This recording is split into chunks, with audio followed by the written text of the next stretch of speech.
episode number 40, IRONMAN St. George 70.3 with Chad Bunting.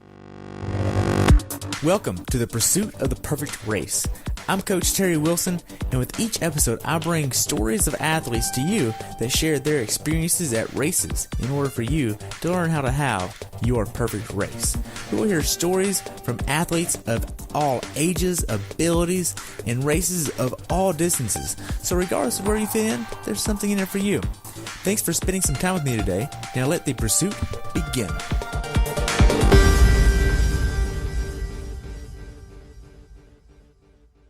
Hello everyone, and welcome back to the Pursuit of the Perfect Race. Today I have the pleasure of talking with my friend Chad Bunting about his race at IRONMAN St. George 70.3. This race took place on May 5th, 2018 in St. George, Utah. The temperature on race day was 56 and rose to 90, with the water temperature being 60 degrees. He's been doing triathlon for 8 years. I look forward to hearing about your race, Chad. Welcome to the show. Terry, thanks for having me. Appreciate it. Hey, you're welcome. So what made you want to do this race? So it is my hometown race. It's about 3 hours away from where I live, and I've done it every year except one when I was racing Ironman Texas the week after the race was held. So it's my race, and come hell or high water, I'm going to do it every year. Nice. So did you miss any training going into this race? I missed a lot of training going into this race. I've taken a pretty laid-back approach after some getting things together in my personal life, and now it's just racing for fun, non-structured training. If I want to ride my bike, I ride my bike, and if I want to swim, I swim, and if I want to run, I run, and we'll see what happens on race day. Nice. Now, did you get injured in training?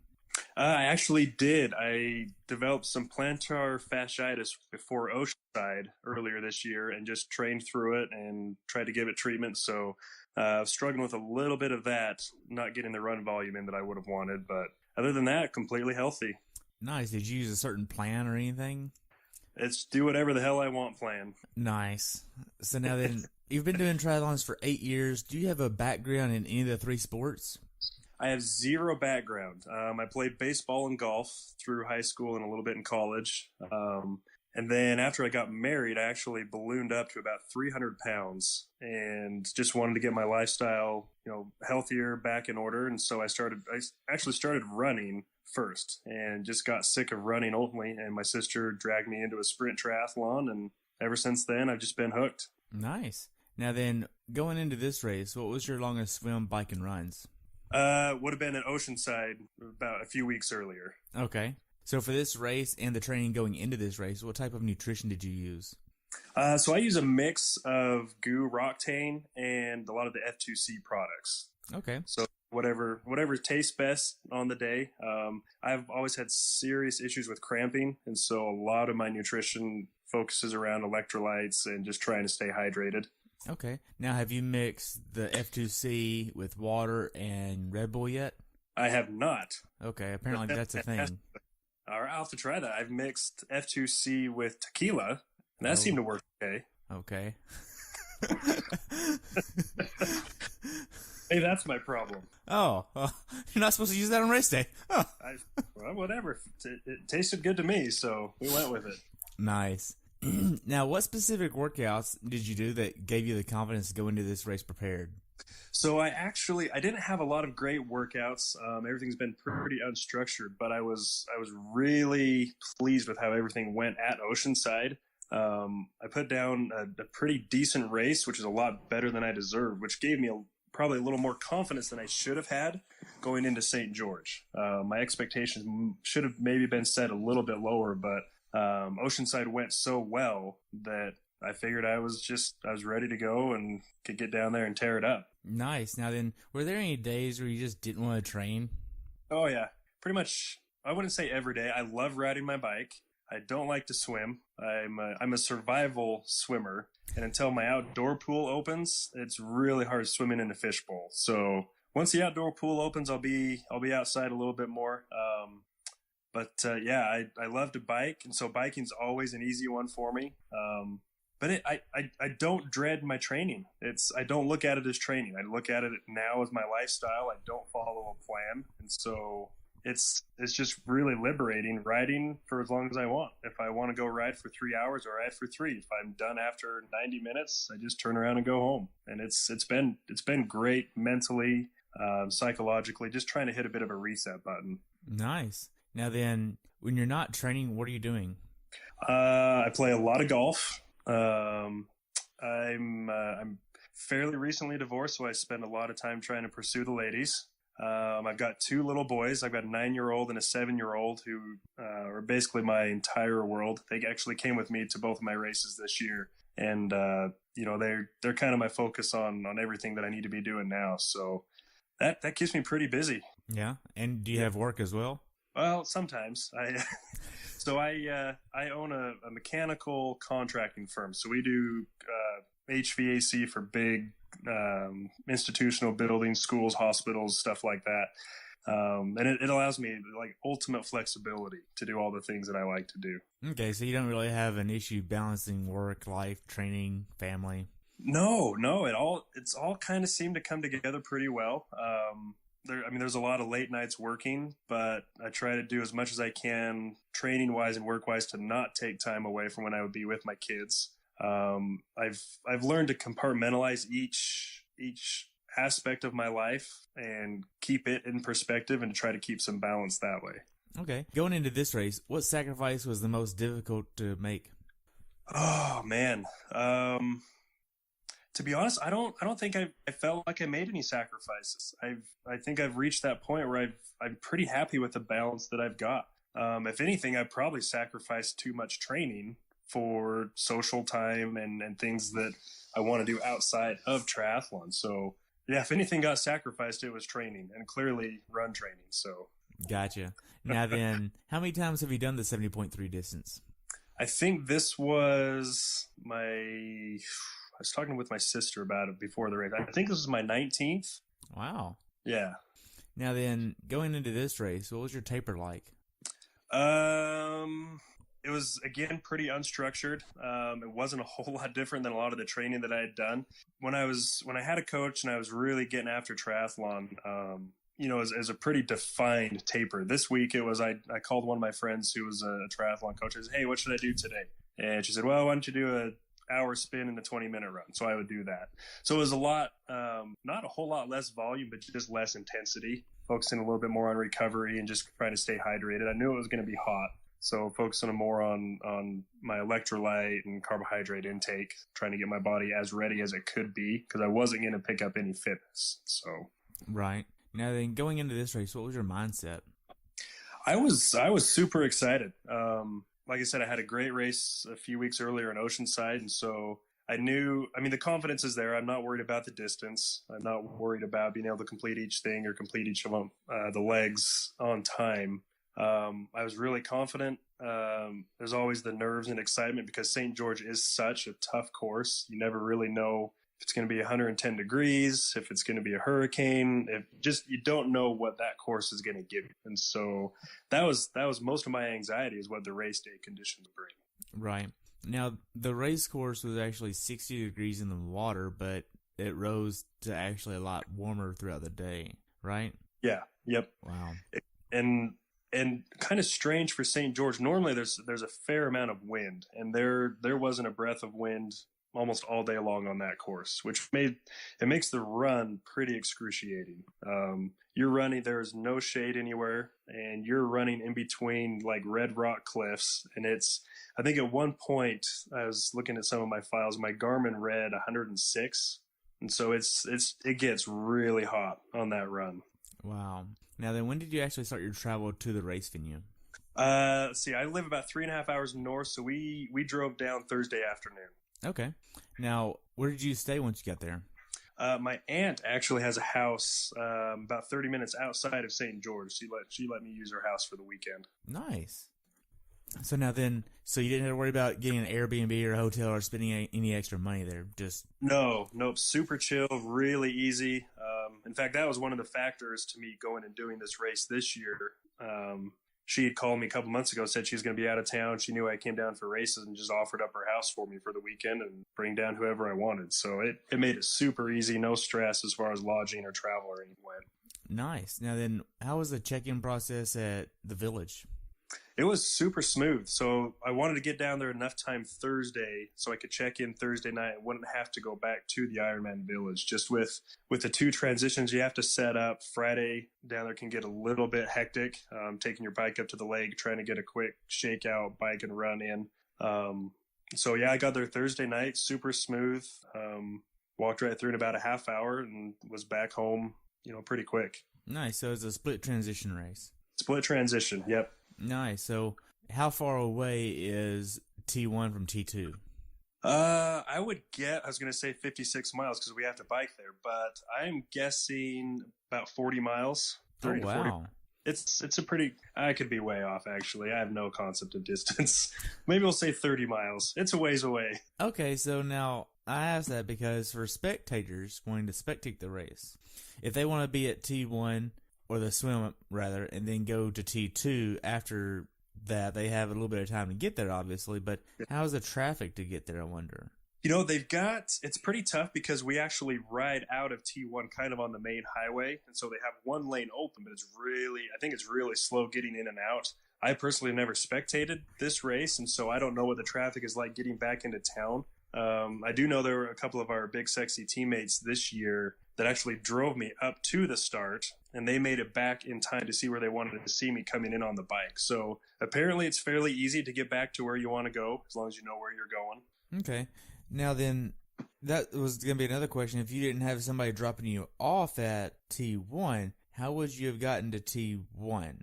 So they do a bus shuttle system from T2 to take you up to the swim start. Okay. That's a long bus ride, just sitting there looking at each other.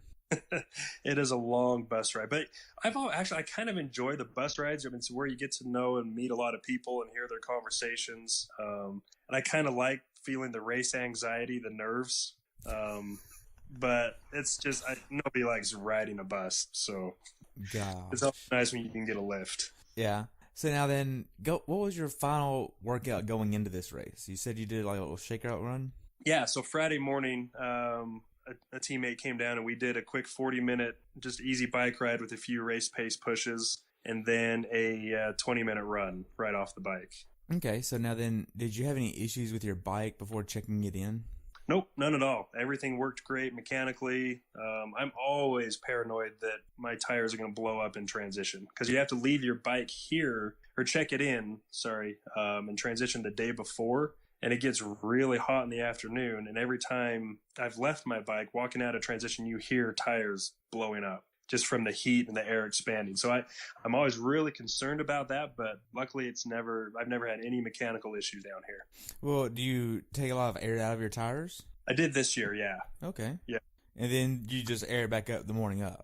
Yep. Yeah, they've got great support down here.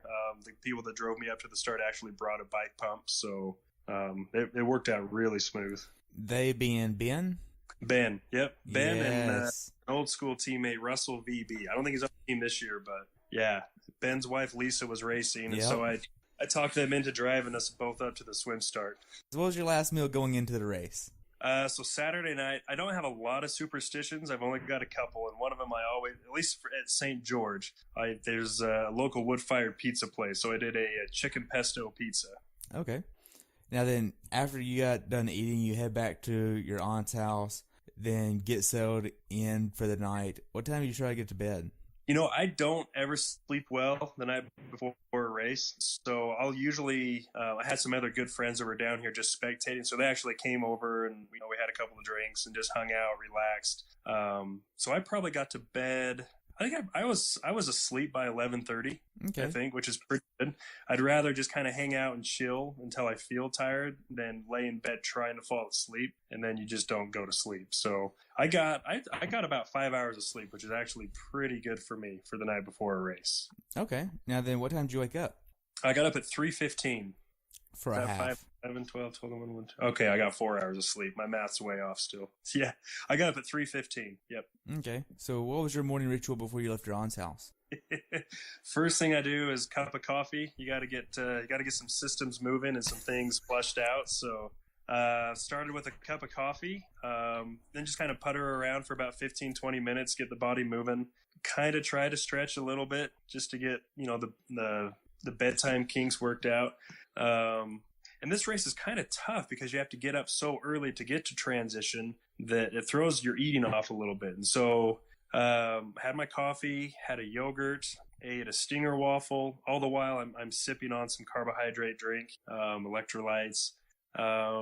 You visit the bathroom as often as you can. I've got to get three good poops out before I race, or I will be a head case all day long. So you're not the first time that's not the first time I've heard that you need 3, because I think Michelle Reed also said that her and her husband are like, hey, did you get 2? You get 2. Okay, you got 3. All right, good. We're good. Oh, I was sending people pictures from number 3 in the porta potty. Yeah.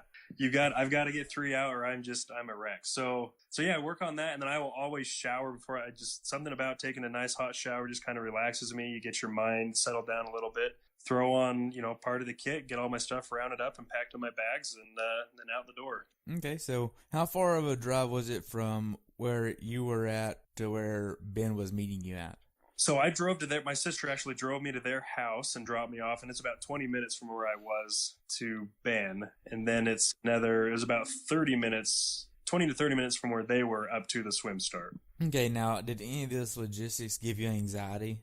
Not really. The day before, I had a little bit of anxiety just because I wanted to leave my truck there for my sister, but I didn't want to inconvenience her to wake her up at 4:30 to drive me either to the buses or to Ben's house. So I was going to Uber. But then Uber apparently doesn't run that early in the morning in St. George. And so that caused a little bit of anxiety, but, it all worked out. She said she was happy to wake up and drive me. And once we got that settled, there was no big deal. Okay. So now then, after you get to Ben, you get down there to T1, how was that for you? It was good. Super smooth. They do a great job here at this race, logistically getting people in and out, shuttled in. So I'm thinking we got there probably 5:15. Lisa, who was Ben's wife, she was racing. We just got our stuff set up really quick, dragged our bikes over to Ben. He pumped up our tires for us. Went back, waited in a super long line to get number 3 poop out, and then just kind of putted around for a few minutes, throw the wetsuit on, and it was super relaxed. It was really relaxed. I ran into a few friends in transition that didn't know we're racing. So you get to talk to them and try to help them calm down a little bit. Maybe it was too relaxed of a morning. Like there's no anxiety and it was super smooth. Nice. So for this swim, what kind of wetsuit are you using? I am in a Roka Maverick. Nice. I've been a Roka fan for quite a while. I've got my old triathlon coach was friends with the Roka guys, so we usually get a pretty sweet deal. Nice. On those things. So now then, you get everything going and get lined up, basically, and you got 10 minutes before the start. Are you eating a gel or a goo or any type of thing? Yeah, so I'll throw down a goo before, and again, it's not superstitious, but it's just kind of routine. I will throw down a goo before I go get in the swim corral. Okay. And then just try to sip on a little bit of water to wash that down. And do you also drink some Red Bull? I had never drank Red Bull at the start. Usually I save that for the run when I'm in trouble. Okay. So now, did you use any type of lube for your wetsuit? No. For my wetsuit. Yeah. I do. I throw some Body Glide just on my neck to keep the chafing away. I threw some Ruby's lube on top of everything. Works super good. Trying to think of what else. And then just some of the Tri-Slide stuff, trying to get it on and off ankles and wrists. Okay. So now then, tell me about the swim course. How is it laid out?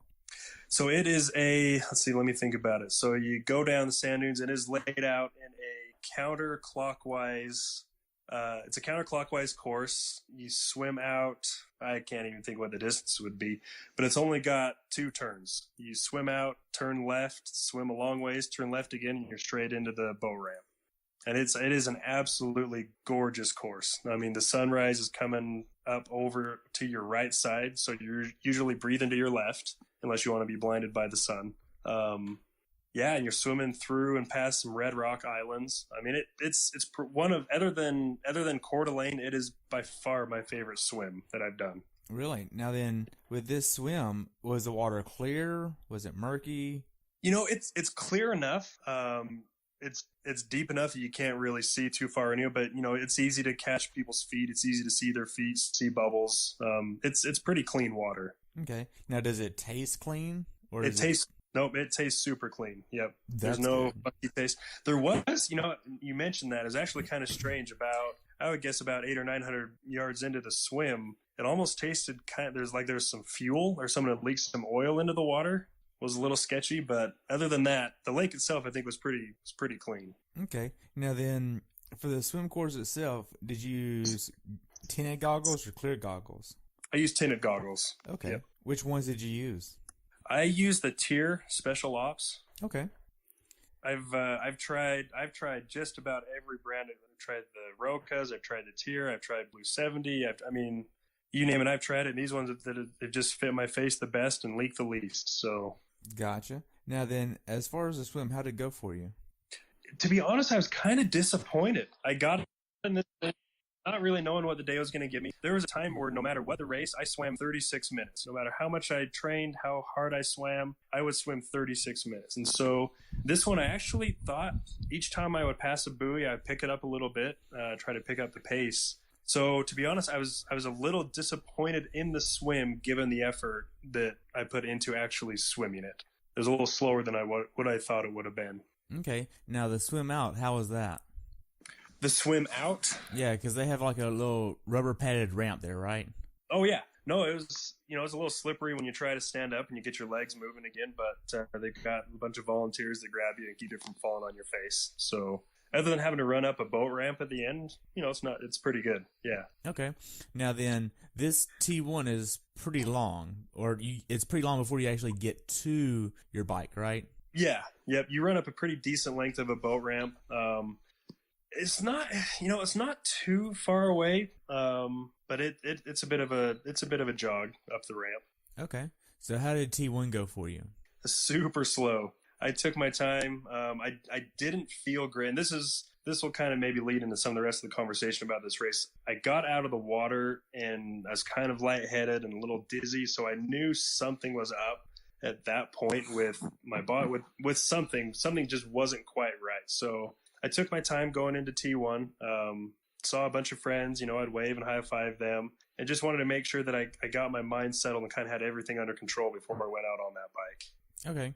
And you're calling a 3-minute and 3-second transition slow. Is that what oh no, I was wicked fast then. Okay. Totally.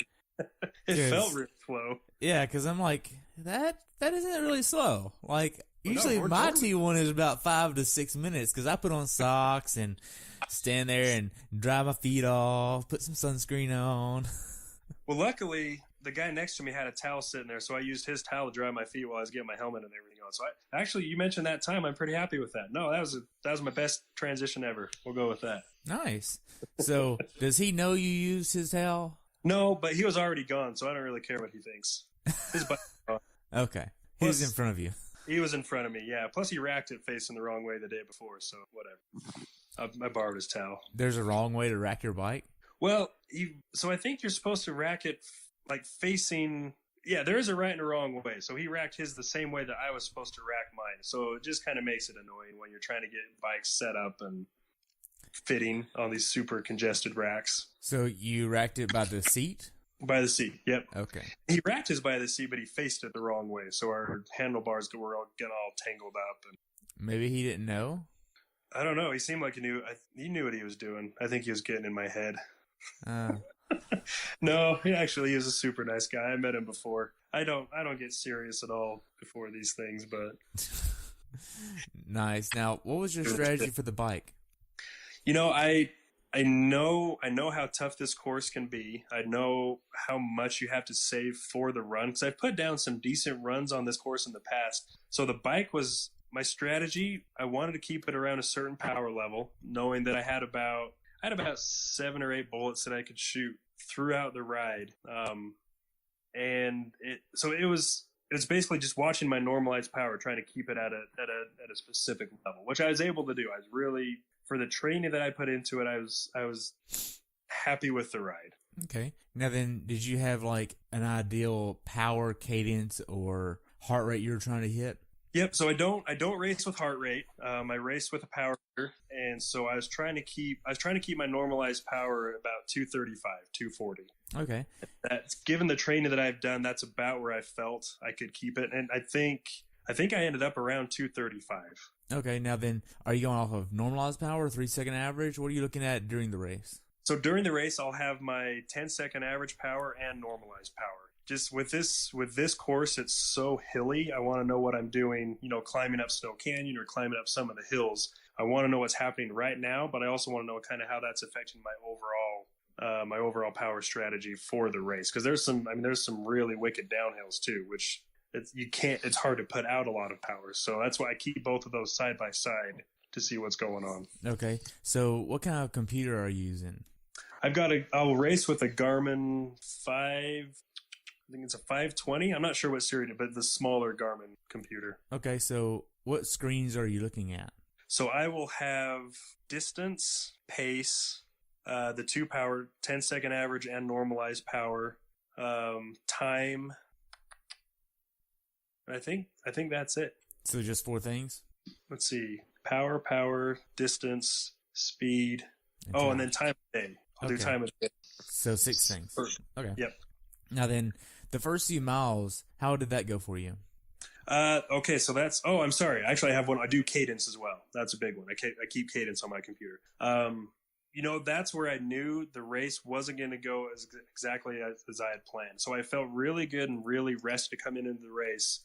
But before the first hill on the course, I knew my legs just didn't have it. Like they felt really heavy. They felt tired.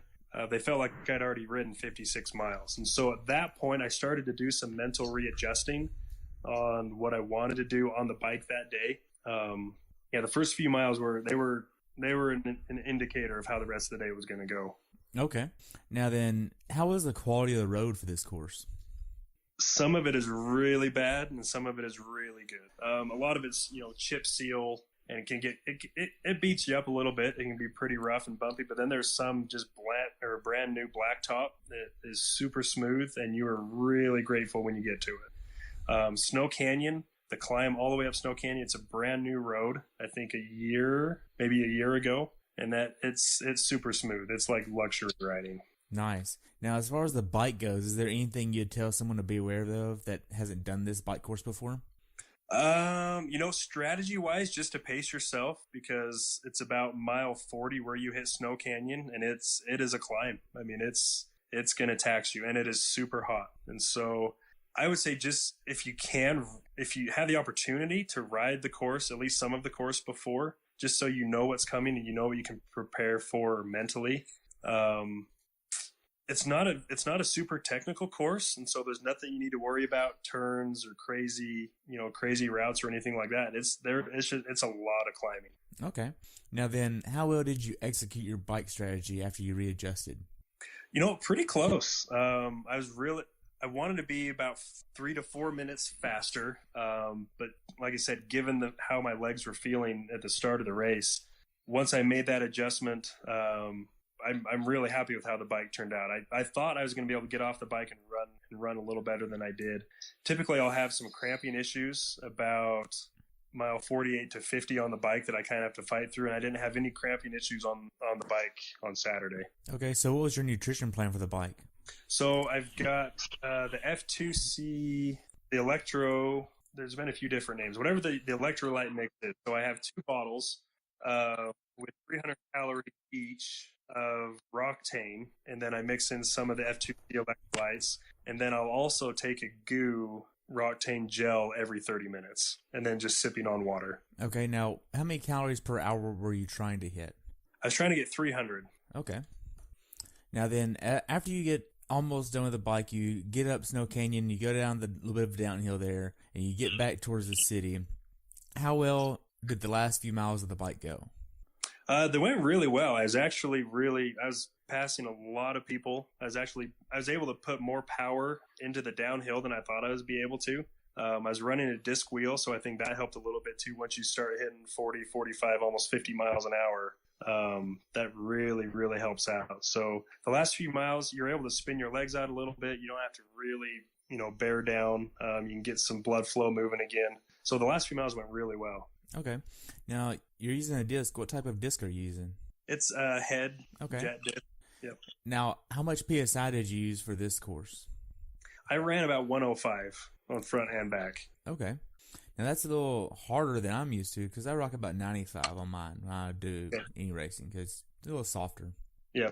And in hindsight, I probably would have run a little less just with some of the bumpy road conditions. I don't know why I ran. I try to run around 100, 105. To be honest, I don't know why. And so if anyone's got recommendations on what I should be running, send it my way. Just listen to the episode with Andrew Lewis. Okay. He talks about what to run and why to run it, and he is all into the data and all that fun stuff. Yeah. So, check it out. I learned a lot from that episode. Now then, did you have any type of transitional cool down to kind of prepare you for the run on the last mile or two? I will never sit down in transition. I felt like garbage when I got into transition. There's a lot of sloshing in my stomach, which I'm not used to. It hasn't happened for a while. But I was feeling a little bloated. My legs did start to cramp as I came in off the bike. So I actually sat down on my little transition bag to put my socks and shoes on. I think my bike to run transition was quite a bit slower. And that was by design, just trying to get things calmed down a little bit and see if I could regroup physically before I head out. Okay. So after you got on the run, how was the first mile or two on the run? It's brutal. It is absolutely brutal. You start out, the problem that I always have, you get out of transition and all the crowds are there. They're screaming at you. So you come out screaming, well, for me, screaming like at a 7-minute per mile pace, which you shouldn't do. I can't help it, though. The adrenaline gets going. The first couple miles of this course they're brutal. You're going uphill the whole way before you hit a real steep uphill. So there's no time to get your feet underneath you. You are uphill and just into the shit right away. Right. Now, because miles 1 through 3, so this is almost like an upside down smiley face that you go around twice, basically. Yep. And then you start at the left side, then you go to the right side, then you come back, then you go do the same thing again. Yep. And the first 3 miles of that, when you're making your way to the top, is basically at the top of a mountain. Yeah. You run the bulk of the run course. It's called Red Hills Parkway, and you're straight uphill to get to the top of that course. And you're on the highway, and there's literally no shade. There is zero shade, and you're between. I mean, it's the most gorgeous run course I think you might ever find, but it's the most punishing. Between the hills, the blacktop, it's almost kind of like a little canyon of red rock, and so you've got the heat radiating off of both sides. Yeah, there are no trees, there's no shade. You're out full exposure to the sun. Okay, so being that it was going to be so hot, how did you prepare for your equipment? Did you bring an extra hat? Did you bring a scarf with something that cools you? How did you prepare for that? Yeah, so I brought a trucker hat, so you can, toss ice in your hat every time, dip it in the buckets of water as you run through, just something that soaks up more water, can hold some ice when you want to throw it on your head. I didn't bring a towel. It's basically just dumping water and ice on you and in your suit every aid station. Okay. So for the run, what was your nutrition plan? So I've never really been able to take in a lot of calories while I'm running, so I try to take in as many calories as I can on the bike and hoping it'll hold me through the run. So nutrition, I'll take electrolyte tablets, salts. I need about 1,500 milligrams per hour, which I think is a pretty high salt intake. I don't think I reached that on Saturday. And then every aid station I'll throw some water on my head. I'll grab some ice, hold it in my hands, try to cool down the blood flow. And depending on if I'm cramping, I'll do Gatorade. If I'm not, I'll just try to do water. This run, I did a lot of Coke, trying to get my stomach to settle out. If I can, if I'm trying to push it and I feel good running, I'll take a goo after 45 minutes to get some calories and a little caffeine in me. But this one was straight water, Gatorade, and then some Coke. And then by the end, I was trying any, Red Bull, whatever they would give me. And I was just feeling so bloated that I didn't want to have anything by the end. Okay. So mentally, how hard was this race for you? This was one of the tougher ones that I've done. I think I had too high of expectations coming into it, just based on how Oceanside went. Um, and it mentally it was, I don't like to walk. I don't like to disappoint people. And so, but this was my slowest half Ironman run since the first half Ironman I did. Oh, wow. So it was a war of attrition. It was, it was run until I would want to throw up, and then you walk a little bit. There was a lot. I got dizzy quite a bit, kind of lightheaded, and so this was a survival run. Okay. Now, were there any places on the run course that was non-supported by spectators that kind of made it hard? There's maybe about a half-mile stretch once you get up to the very top of Red Hills Parkway, but this St. George Ironman is probably I would say it is the best supported race I've ever done. And it's that way every year from the community. It's my hometown race. And so there's a lot of people that will drive down just to watch. It is incredibly well supported emotionally. It's a great race. There's so many people out all along the course. The volunteers are incredible. The community really rallies behind this race and behind all the athletes. It's support wise, it's second to none. Right, because it seems like this race is very welcomed by the community. Yeah, they love it. They love it. I mean, you see people all weekend long. Once they see you've got a wristband on, they want to talk to you about the race that's coming up. They want to ask you how your race went. It's incredibly well supported. Yep. Right, because there's a few races that I've heard of that the community really isn't behind and they don't really like it too much. But it doesn't seem like this is the case. No, I hope they keep it here forever. I mean, it used to be a full Ironman. I think until 2012 was the last year they did it, and I think it was such a hard one that they were just getting less and less people signing up for it. So they converted it to a half, and it's an incredible course for a half. It's a great venue, great spectators, a community. Like you said, it can't be beat. Nice.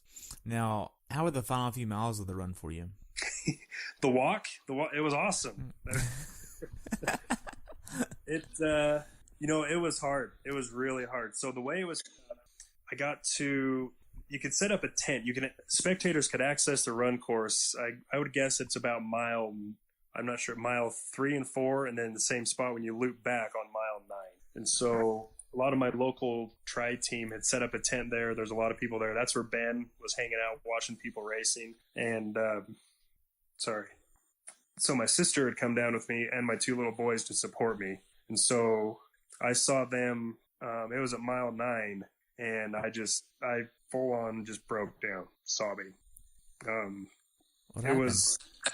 Sorry? What happened? Just not in a good place mentally, emotionally, and then you see all your friends, and it's just all the emotions just come to the surface. You're hurting so bad, and like I said, I don't like having people see me walk, and so trying to run through that little cheering section, and I just couldn't. My legs locked up. I got to the point where I just tried not to throw up on them, and so once you see them, it was a release of like all the emotion that I had carried, and it was a huge support. I stopped and gave them a big hug. All my friends, they're cheering, telling you to, suck it up and run. And they all know, a lot of them are triathletes, so they know what you're going through. They know how you're feeling.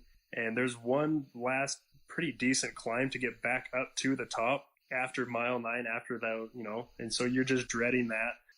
So the last few miles were brutal. I've never walked that much in the last few miles, especially there, because once you get to the top, it's all downhill. And I had to walk some of the downhill. And so those last 3 miles, they were tough. They were really tough. Wow. So now, on the run course itself, what was the funniest thing you saw? Oh, funniest thing I saw on the run course. Shoot. This year, it was pretty tame this year. Usually there's guys in, banana hammocks running around, high-fiving people. This year was really tame. It's kind of disappointing, actually. I guess, the funniest thing would just be whatever Ben and Russell were yelling at me as I try to run by them. It's probably not appropriate for a podcast, but yeah, now you meant it was kind of a disappointing year as far as the visual stimulation. Wow. I mean, would think you'd rather have girls in banana hammocks, but Well, just I me. don't want it. I don't think I want a girl in a banana hammock. Maybe a bikini, but Yes, if she's got bikini, a banana in obviously. the hammock, that's I'm gonna run as far away from that shit as quick. Not my cup of tea, but yeah, Gosh. right. I don't know how they do things down in Texas, but Oh, there you go. we keep it legit up here. Uh, we're not in Thailand. That's good. That's a good point. Oh man. Oh gosh. Oh, So the last 800 yards of the run, how was that? let's see. I'm trying to think of how long. The finisher chute carpet seemed a lot longer this year and it was really cushy. So the finish line here is awesome. It is straight downhill. Not so downhill that you're like blowing your legs up, but it's downhill where even no matter how shitty you're feeling, you can run across the finish line. So it was awesome. The crowd support was awesome. People are screaming at you. And it just felt so good to know that I was going to be done running. Like I was going to be able to lay down. My stomach was just not good. My legs were on fire. I saw Ben on one side of the chute. I saw my sister and my kids on the other side of the chute. And just the way the crowd supports you, it's like they're all your friends and family. Like they just go absolutely insane for everyone crossing that finish line. And I was just glad to be done.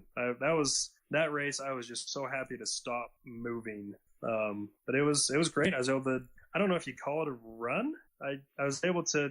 We'll call it a jog. I was able to jog across the finish line. So I was moving faster than a walk. Nice. Now then, after you crossed the finish line, what'd you do next?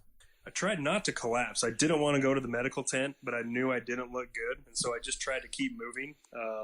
It's always interesting trying to get the sock down and get the timing chip off, but and I always try to find the youngest kid that I can to give me my medal. There's something, I was inspired by people and their finishes that made me want to get more into triathlon, and so if you can kind of be inspiring to a younger kid that's there handing out medals.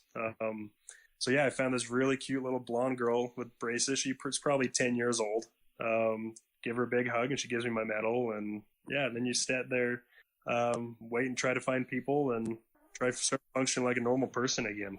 Nice. So how was your recovery process?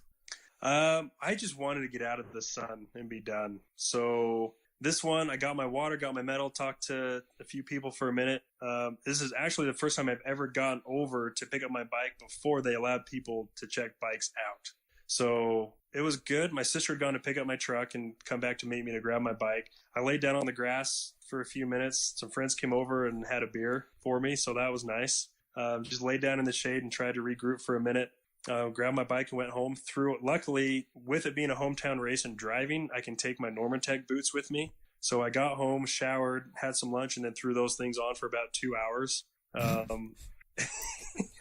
And fell asleep for a little bit. So, and honestly, and I'm going to attribute it to that. Like I'm walking totally fine today. Wow. So it went really well. It could have been the tequila, it was Cinco de Mayo, so you've got to celebrate appropriately Saturday night. So my recovery strategy was perfect. I actually feel like I could go. I'm probably going to go for a bike ride today. I feel good enough. Wow. So now then, after you got home, what did you do as far as recovery-wise? Did you have a certain meal that you wanted to have? Did you not really care about your nutrition, or was it time to celebrate and just drink all the beer? Or what was it like? It's so the only thing that I can stomach after a race is McDonald's chicken nuggets and French fries.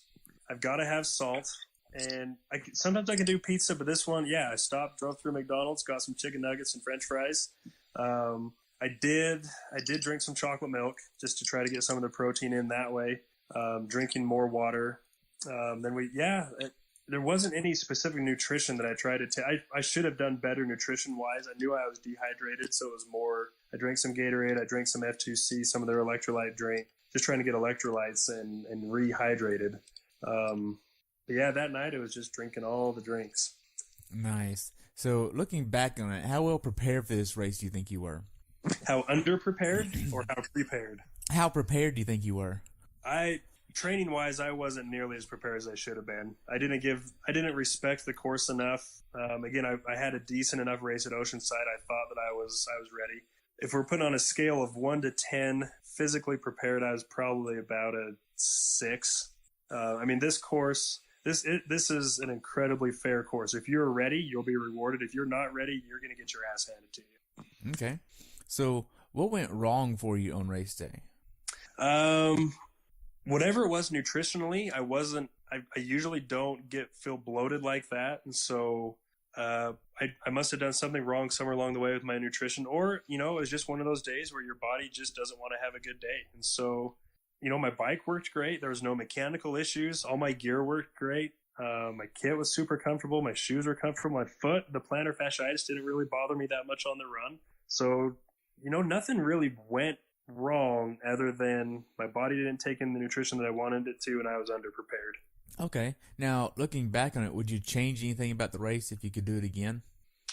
How much time do I have to do something different? There's nothing that I could have done different on race day. I don't think that race was going to unfold how it was going to unfold based on my training. So I would have tried to, maybe get in some more brick workouts, some more bike to run transition.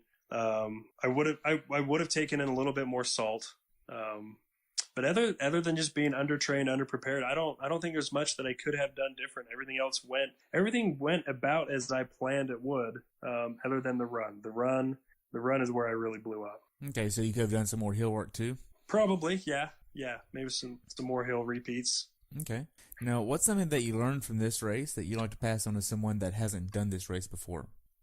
Oh man, this race specifically is just to be ready for hills, biking and running. And to be ready for heat. The tough thing about this race is an early season race, and it hasn't been hot. And so it's hard to try to recreate that kind of heat, those kind of race conditions. So, if you can, ride your bike on a trainer without a fan, turn up the heat, try to just do some heat acclimating, and hills and hills and more hills.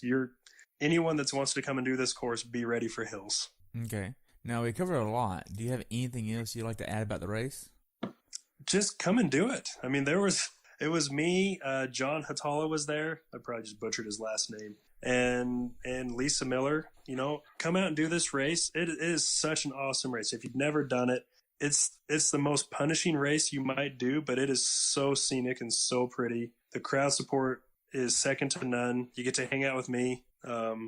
Just come do the race. Come, if you haven't done St. George, you've got to come and do this at least once. Come and do it. Okay.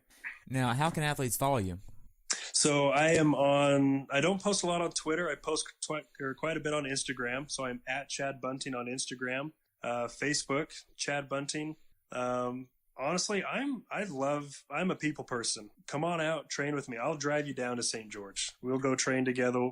I've got a kick-ass house now, apparently, that we can stay in whenever we want. That's right on the course. So, text me, ask me questions, call me, Facebook message. I love helping people out. I think my glory days, my speedy days in triathlon are over. So right now I'm kind of in the I want to give back to other people phase. So if you've got questions, hit me up on Instagram, DM me, whatever. I'm happy to talk about anything and everything. Okay, great. Now, what could Ironman have done different to make your experience as an athlete better? Ironman does a great job at this race, and I think it's because they use a lot of local assets. I think they've got a few issues they need to get ironed out. This one, just a really quick funny story. One of my really good friends, he's an elite athlete. I was really struggling on the run coming through a certain spot, and he started jogging with me for about 100 yards, which I know is against the rules, whatever. But one of the officials actually yelled at him saying, "I'm going to disqualify your friend if you don't stop right now." And at this point, I'm not winning anything. It's not a big deal. I understand the letter of the law, but, the spirit of the law, just kind of let it go. You've got a guy that's just suffering and trying to get to the finish line. Let him have a little bit of emotional support. Maybe take care of some of the bigger issues, drafting, and not worry about the stupid ones like that. Was there a lot of drafting on this course? Not a ton, but there was enough that. And I was probably more hyper aware to it after what happened in Texas. You're watching for it now. But but it's such a hilly course. It's kind of hard to draft. Like there's really nowhere you can draft. There's, downhill. It's all you can do. It would be to keep on someone's wheels. So it wasn't a big issue. It wasn't enough where I noticed. It's kind of annoying. Yeah. One of the things that I was actually thinking about the other day when I was doing some Texas interviews was they should probably put down random chip mats on the bike course where nobody knows they are except the chip timing guys, and put them about a quarter mile apart or a half mile apart, and then start registering them. And if somebody is 4 feet away for so many seconds away one time, and then they're the same on the next one, they get a penalty. Then if they get 3 in a row, they're disqualified. I think that's a great idea. The technology is there, and it's unfortunate to have to go that route to enforce that kind of thing. This year, obviously, in Texas was just a debacle. I raced Ironman Texas a couple of years ago, and it was the same thing. Like, it was full on damn pace lines. Like, it's absurd. And so the tough part is, I know they only have so many resources they can devote to the drafting thing, and to enforcing all of the rules in general. I know they have a tough job, but yeah, there's got to be ways that they can use technology to help enforce the big rules, because those are big things. Right. I was talking with Jesse yesterday about Ironman Texas, and he mentioned for Challenge Roth, if you get a penalty at the end of the race, you have to do another half-mile run. I like that. Now then, 1 penalty, 1 half-mile run.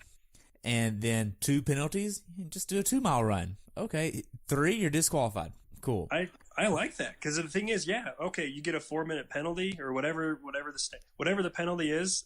That's almost worth it to take it. If you can draft for 60 miles and pick up that kind of time, it's worth it.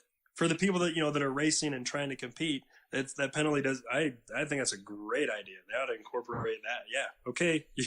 You got 2 penalties. You get to go run an extra mile now. Let's see what you've got left. Yeah. Okay, have fun. We'll watch you around this track, and then just add that time to your race. Yep. I think that's super fair. Nice. So what's next for you? I don't know. I'm feeling pretty good now. I'm considering signing up for the Coeur d'Alene half the end of June. I'd like to get out to Boulder. I've got some bones to pick with that course to do the half in August. And then I'm just in the mode now where I kind of take it, a week at a time, a month at a time, and see how I feel and what looks good. Yeah. Yeah, it might be Coeur d'Alene and most likely Boulder. Okay. I only have one real question left, and that's, what's your definition of a perfect race? Definition of a perfect race.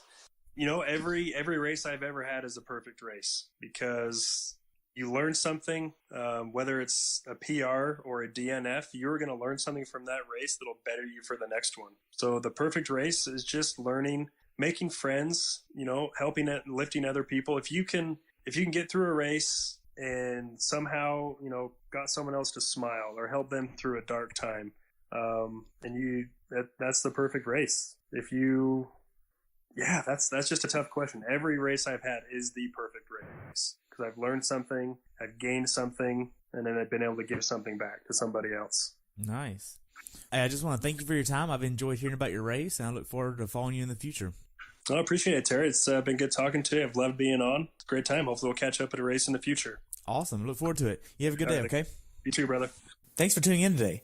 I hope you were able to learn something from today's episode. If you enjoyed the show, please take a minute to leave a review on iTunes or share it with a friend. Be sure to subscribe so you never miss an episode. If you'd like to see pictures from this athlete's race, learn more about who I am, what I'm doing, or be on the show yourself to share your story, check out my website at CoachTerryWilson.com. Until next time, continue the pursuit.